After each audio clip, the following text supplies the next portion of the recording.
우리는 이단 경계주의를 맞이하여서 신천지 이단이 어떤 이단인지 우리가 들었습니다.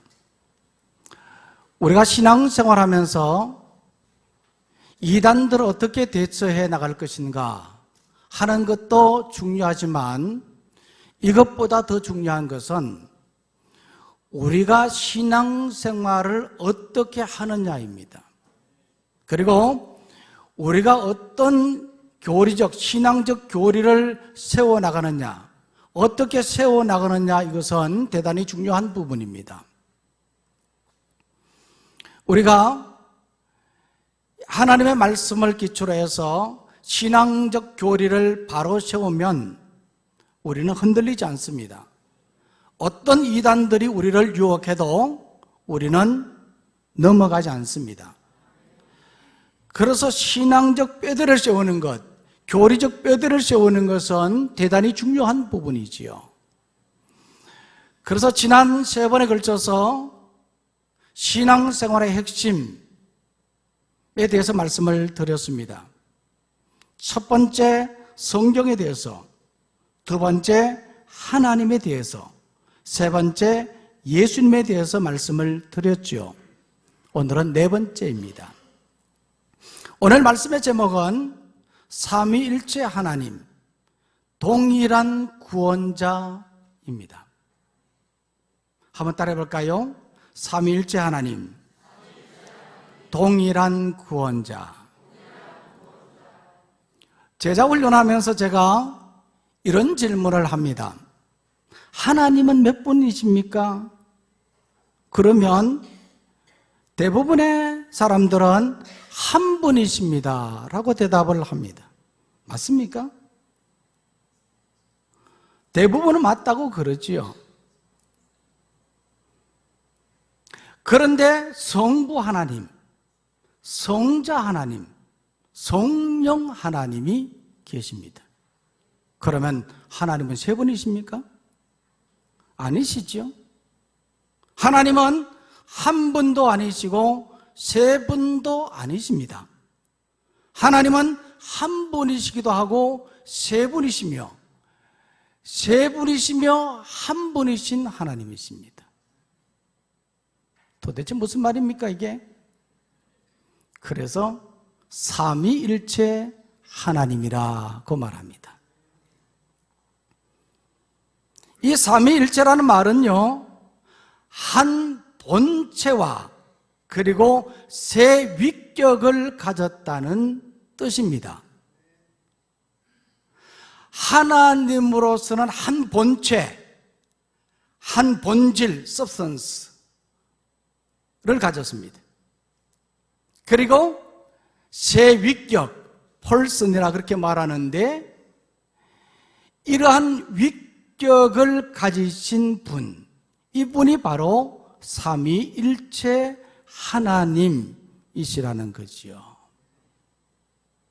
이해가 되십니까? 쉽지 않습니다.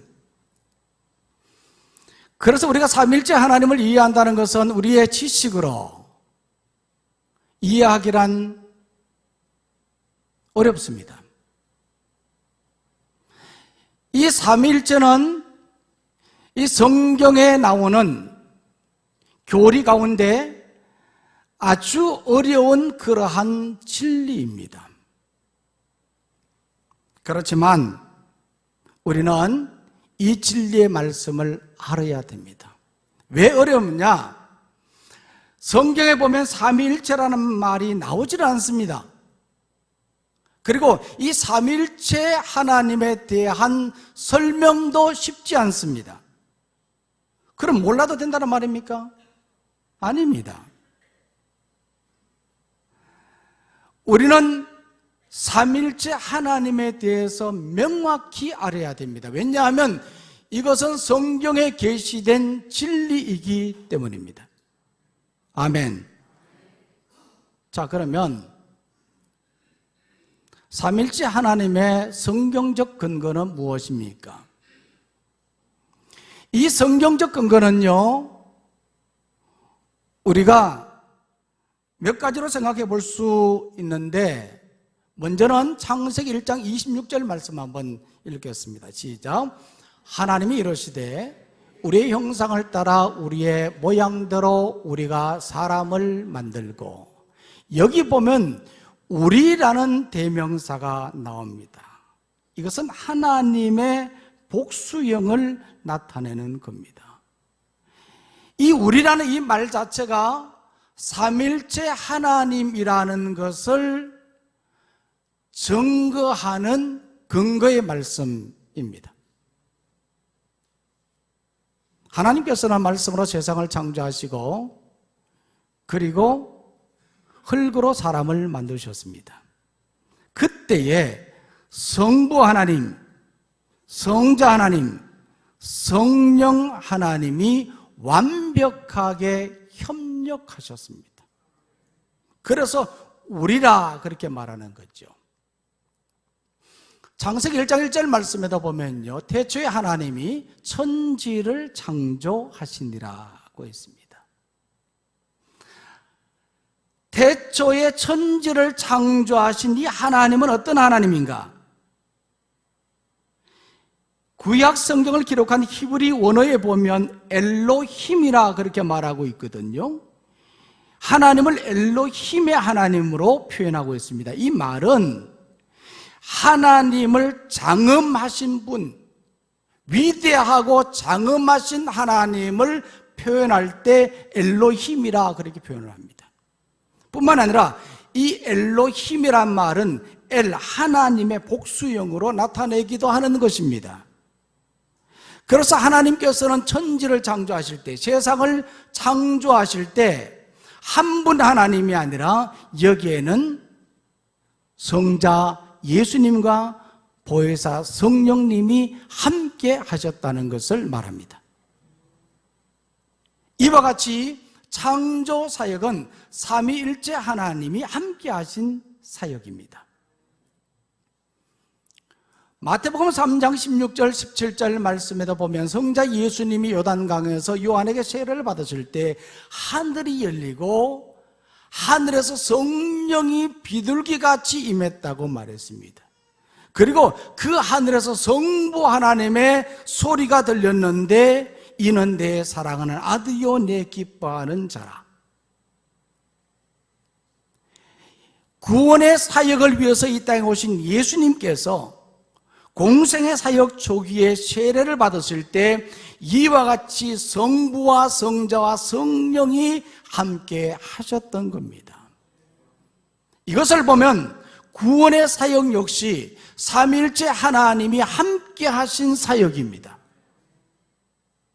또한 마태복음 28장 19절 20절 말씀에도 보면 예수님께서는 제자들에게 마지막에 유언과 같은 말씀을 하셨습니다. 너희는 가서 모든 민족을 제자로 삼아 아버지와 아들과 성령의 이름으로 세례를 주고 내가 너희에게 분부한 모든 것을 가르쳐 지키게 하라. 제자들에게 복음 전도의 사명을 주실 때 아버지와 아들과 성령의 이름으로 세례를 베풀라고 말했습니다. 이것을 보면 복음 전도 역시 마찬가지로 삼위일체 하나님의 사역인 것을 알 수 있습니다. 이것이 바로 이 삼위일체 하나님의 성경적 근거입니다. 그렇다면 하나님은 한 분이십니까? 세 분이십니까? 이제는 답할 수 있어야 되는 겁니다. 다시 한번 묻겠습니다. 하나님이 한 분이십니까? 세 분이십니까? 삼위일체 하나님이십니다. 하나님은 한 분도 아니고 세 분도 아니시고 한 분이시면 세 분이시고 세 분이시면 한 분이신 하나님, 다시 말하면 삼위일체 하나님이신 것입니다. 이 삼위일체 하나님을 부정하는 것은요 이단입니다. 그래서 여호와 증인은 이단인 겁니다. 왜냐하면 삼일째 하나님을 인정하지 않기 때문에 그런 겁니다.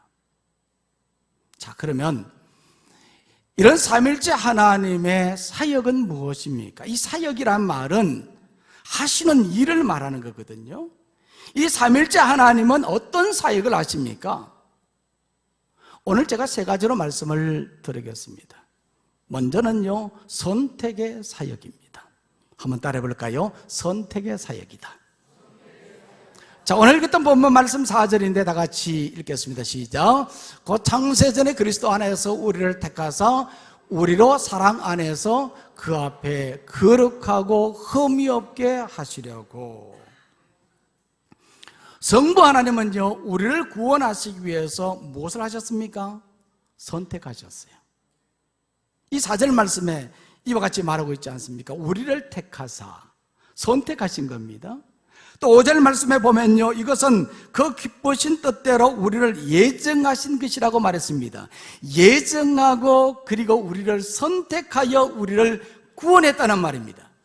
예정과 선택은 다릅니다. 이 예정은 구원의 전체 계획을 미리 결정하는 것을 말하고, 선택은 정해진 구원의 계획 속에서 대상을 구체적으로 선별하여 택하는 것을 말하는 겁니다. 이와 같이 성부 하나님은 우리를 선택하셨습니다. 언제 선택하셨습니까?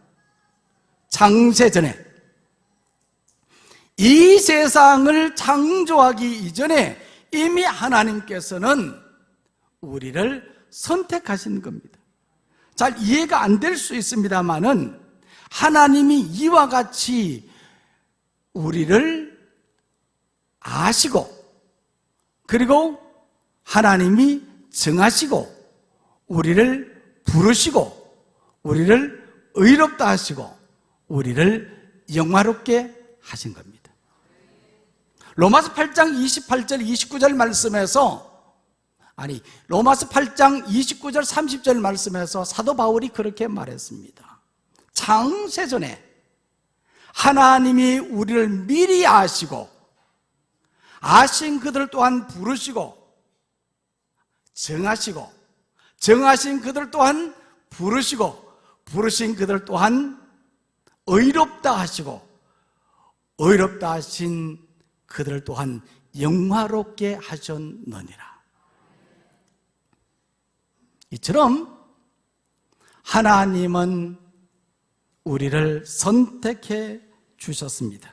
어떻게 선택했는가? 그리스도 안에서 그의 기쁘신 뜻대로 우리를 선택하셨다고 말하고 있습니다.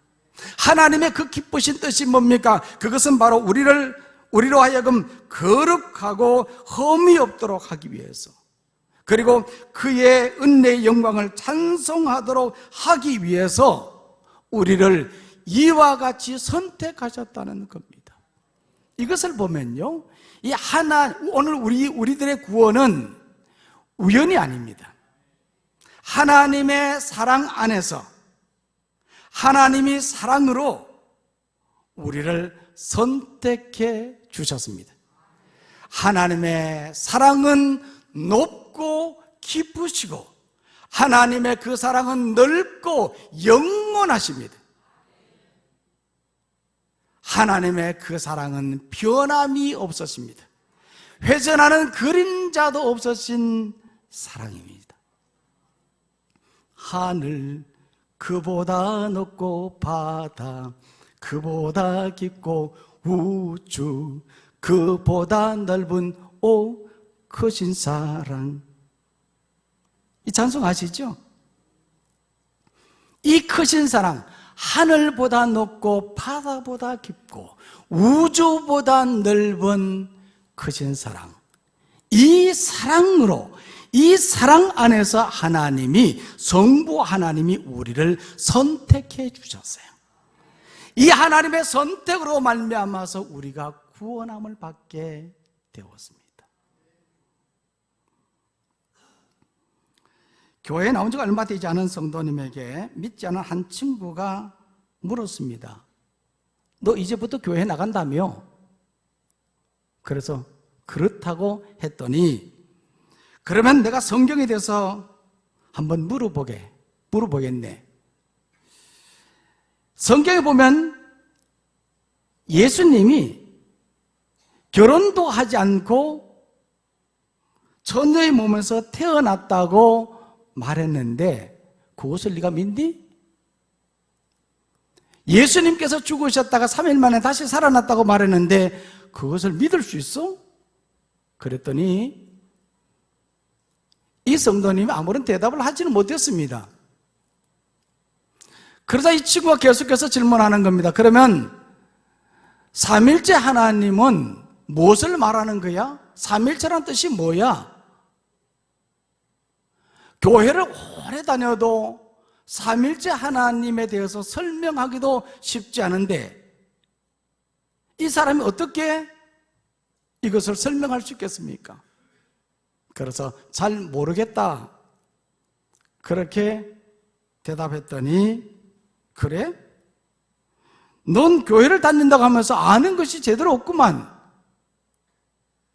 그러면서 그에게 면박을 주었다는 겁니다. 그러자 그 성도님이 이렇게 말했습니다. 그래, 맞아. 내 말이 맞아. 난 아는 게 별로 없어. 그렇지만 이 사실 하나만큼만은 분명히 내가 알고 있어. 3년 전에 내가 교회 다니지 않았을 때는 술 주정뱅이였고 빚도 많이 졌고 저녁이 되면 가족들은 내가 집에 오는 것을 무서워했지. 그러나 지금은 달라졌어. 술도 끊었고 빚도 다 갚았고 우리 가정은 참으로 행복해졌어. 저녁마다 아이들은 목이 빠져라 나를 기다리고 있거든. 이게 내가 예수를 믿은 후에 이루어진 일들이야. 아멘도 안 하시네, 여러분들.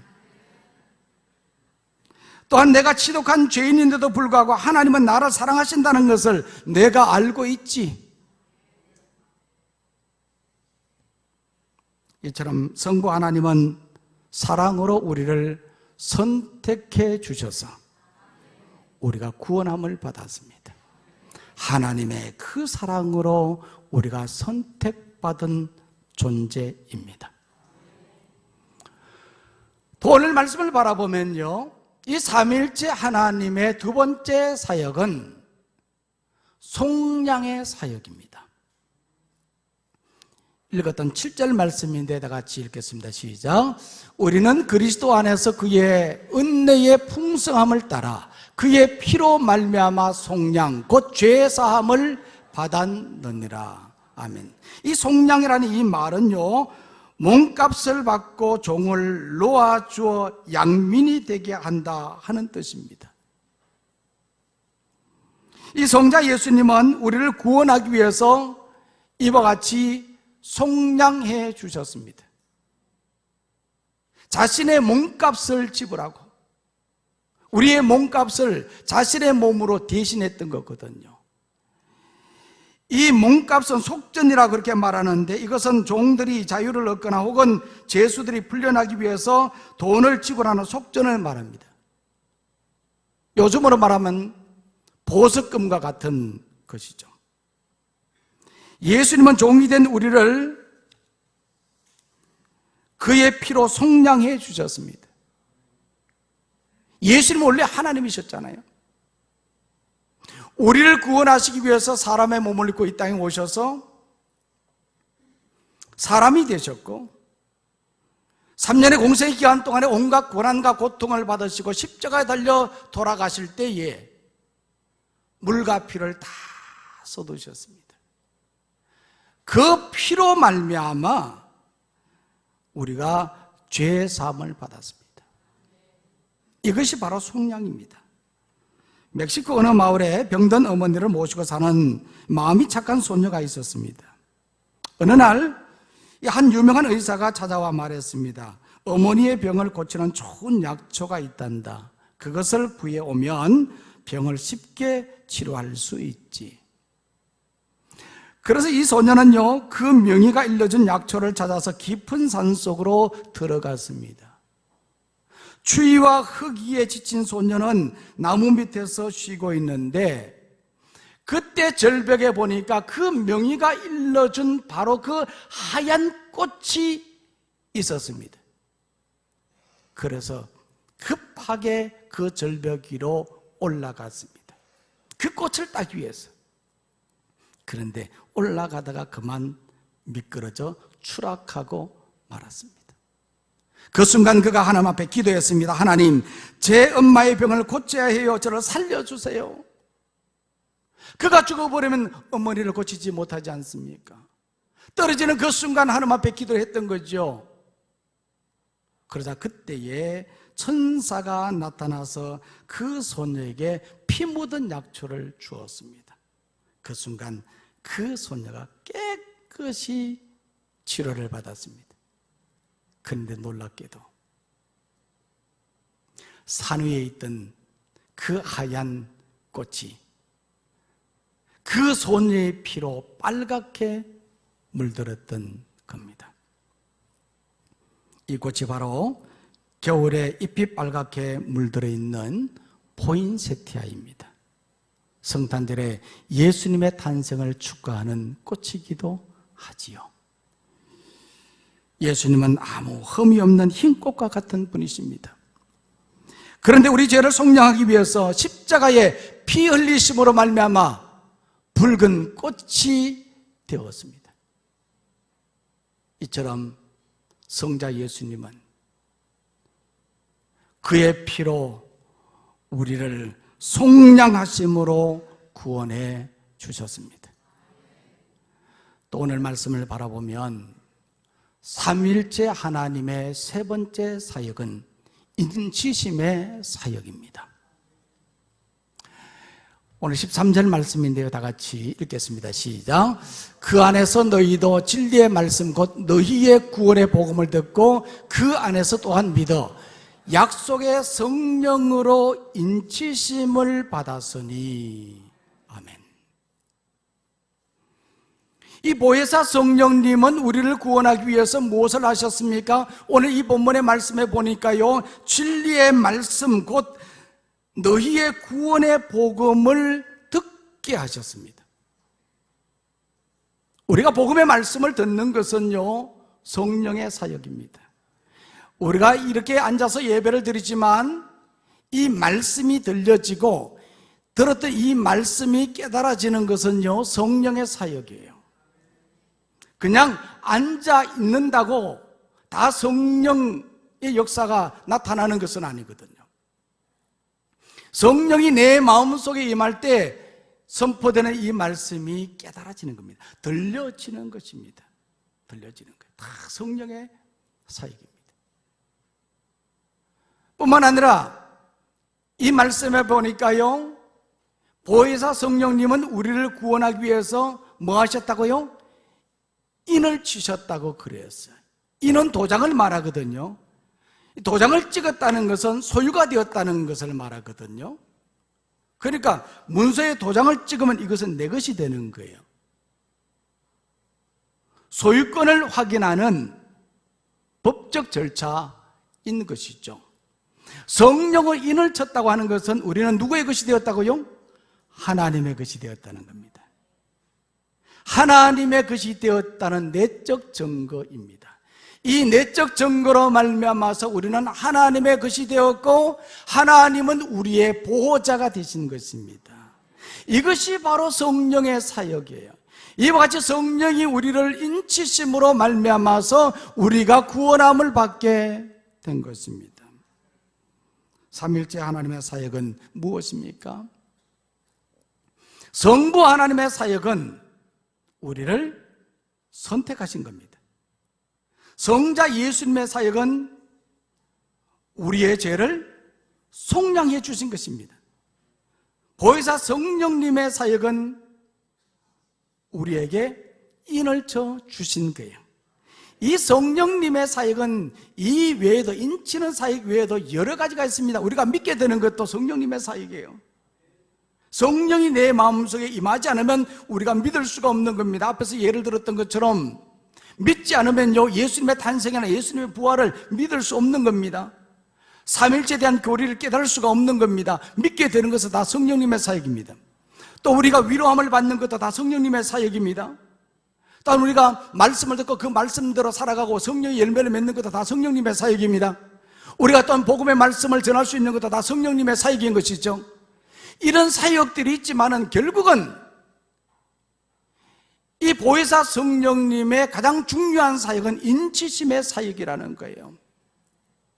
이와 같이 성부 하나님, 성자 하나님, 성령 하나님은 우리를 구원하시기 위해서 동일하게 역사하셨습니다.